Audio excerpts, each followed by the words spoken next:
शरद पूर्णिमा क्यों मनाई जाती है? शरद पूर्णिमा को रास पूर्णिमा क्यों कहते हैं? आश्विन मास के शुक्ल पक्ष की पूर्णिमा शरद पूर्णिमा के रूप में मनाई जाती है। शरद पूर्णिमा को कोजागिरी पूर्णिमा व्रत और रास पूर्णिमा भी कहा जाता है तथा कुछ क्षेत्रों में इस व्रत को कौमुदी व्रत भी कहा जाता है।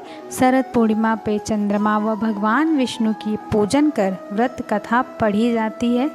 धर्म ग्रंथों के अनुसार इस दिन चंद्र अपनी 16 कलाओं से परिपूर्ण होते हैं।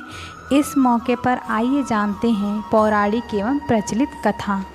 एक कथा के अनुसार एक साहूकार की 2 पुत्रियां थीं। दोनों पुत्रियां पूर्णिमा का व्रत रखती थीं, लेकिन बड़ी पुत्री पूरा व्रत करती थी और छोटी पुत्री अधूरा व्रत करती थी। इसका परिणाम यह हुआ कि छोटी पुत्री की संतान पैदा होते ही मर जाती थी। उसने पंडितों से इसका कारण पूछा तो उन्होंने बताया कि तुम पूर्णिमा का अधूरा व्रत करती थी, जिसके कारण तुम्हारी संतान पैदा होते ही मर जाती है। पूर्णिमा का पूरा व्रत विधि पूर्वक करने से तुम्हारी संतान जीवित रह सकती है। और उसने पंडितों की सलाह पर पूर्णिमा का पूरा व्रत विधि पूर्वक किया। बाद में उसे एक लड़का पैदा हुआ जो कुछ दिनों बाद ही फिर से मर गया।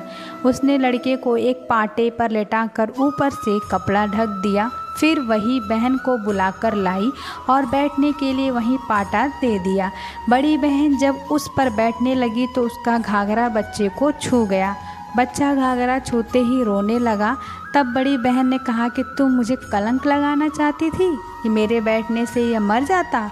तब छोटी बहन बोली कि यह तो पहले से मरा हुआ था, तेरे ही भाग्य से ये जीवित हो गया है, तेरे पुण्य से ही यह जीवित हुआ है।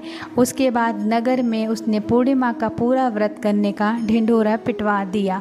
हिंदू पौराणिक कथाओं के अनुसार रास पूर्णिमा की रात को भगवान कृष्ण ने महारास दिव्य प्रेम का नृत्य किया था। ऐसा माना जाता है कि इस रात भगवान कृष्ण की बांसुरी की आवाज़ सुनकर गोपियाँ भगवान के साथ रात भर नृत्य करने के लिए अपना घर और परिवार छोड़ देती थी। इसलिए शरद पूर्णिमा को रास पूर्णिमा भी कहा जाता है।